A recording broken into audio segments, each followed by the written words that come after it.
I think the money that's been mentioned, the bids, it's been, what is it? Was it 1.5 million? Is it that's been bid for him and that we rejected? I can't actually quite remember the numbers.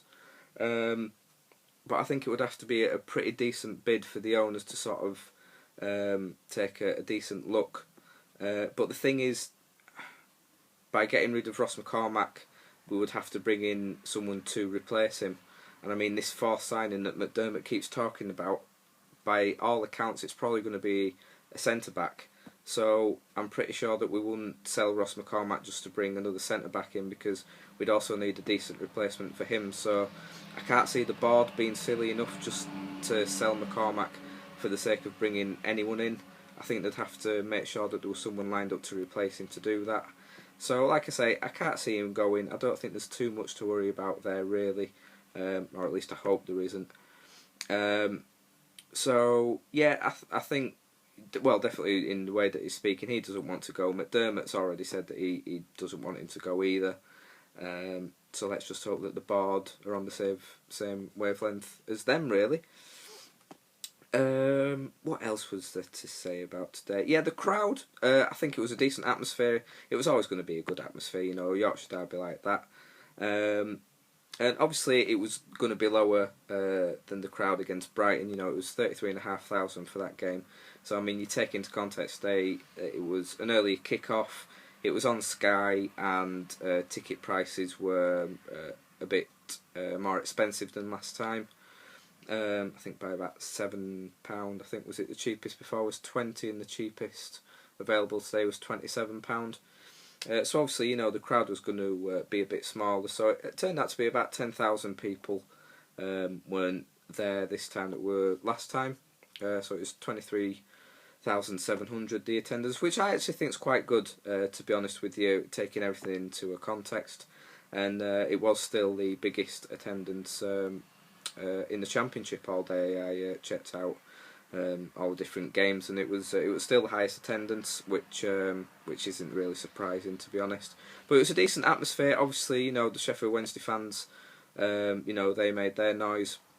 Not as many of them as people were expecting, but again, I think prices for them were a bit dear, £38, I think. So can't really blame them too much for not wanting to come, but was expecting a few more from them, to be fair. But yeah, like I say, obviously with the Yorkshire derby, there's always a good atmosphere. And the second half in particular, especially getting back into the game, it was a really, really enjoyable atmosphere there. And I feel, we really got behind the team, which was nice to see. And McDermott and the players seemed to, acknowledge the fact that we kept behind them. So all in all, like I say, frustrating. I think a lot of people are expecting the win before the game, which I don't. In the Championship, we can't really go into games expecting to win certain ones, because we know what the Championship's like. And as McDermott said, we can't really look down too much at getting a point, because it might be a really crucial point at the end of the season. So not too disappointed. Could have been a better performance, but I don't think we'll face a too much more sort of tougher physical challenge than Sheffield Wednesday this season. So I think we did all right, really. I did ask on Twitter for people and fans to sum up the game in just one tweet, and got quite a few responses, but just picked these ones out. Jonathan Solomons said Austin came of age, Polion coming of age, and well taken goal, but Ross not played forward enough. Mid-table beckons. I think it's probably early to sort of say. I mean, I think if the squad is to stay as it is, and if no one else gets added, I think mid-table probably would be about right, really.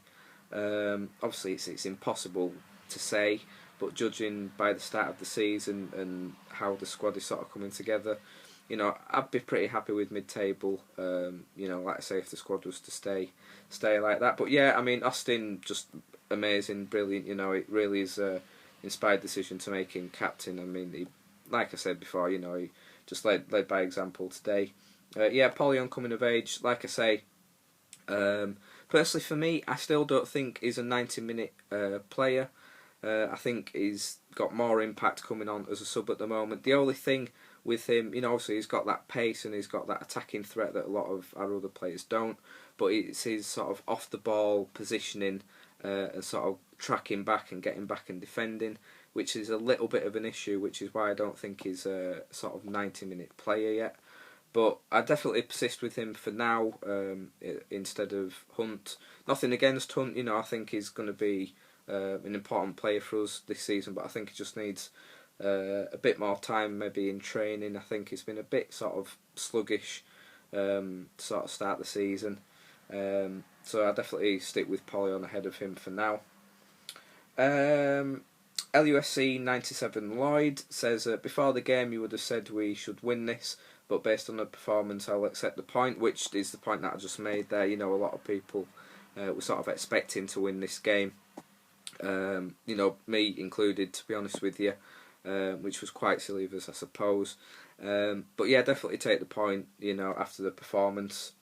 And Joe Ellis, again on Twitter, says, unlucky matching on together. I can... Unlucky in the fact that I think, we did have a few more kind of half chances in the second half. We kind of look at a few plays where we're attacking, and if maybe we look at Peltier towards the end, that cross that when he should have just passed it back to Polion, who was running in, it would have been a free shot on goal there. That would have been quite a decent chance. McCormack at the very end where he gave the ball away, if he'd have just passed it out wide to Diouf, that could have possibly been another chance there. So maybe unlucky, but like I said, I don't really think we deserved the win today, so I don't think we can really complain too much. So yeah, I think that's all I've really got to say today, really, guys. I might do another vlog, sort of talking about off the field things during the week at some point. But yeah, thank you very much for getting those tweets in, by the way, guys. And just to finish off with, I just want to say thank you very much to all of my subscribers and people that watch my videos on a regular basis. Have finally got to 100 subscribers, which for me, I'm taking it as a very big milestone. Basically, I just sit and talk to a camera for sort of 10 plus minutes at a time. So to get to 100 subscribers in less than a year, I'm really over the moon about, and obviously I couldn't have done it without you guys. A lot of support from you, sharing it with various people, and obviously liking the videos, and constantly getting in touch and commenting. It's really fantastic. I love doing it. So yeah, really happy with that. So yeah, big thank you to everyone watching. But yeah, that's it for this vlog, guys. So yeah, I will, like I say, probably upload another vlog at some point in midweek. So yeah, until then, guys, thank you very much for watching. Please do get in contact either on here or on my Twitter @ChrisJonesLUFC, and I will speak to you all very soon.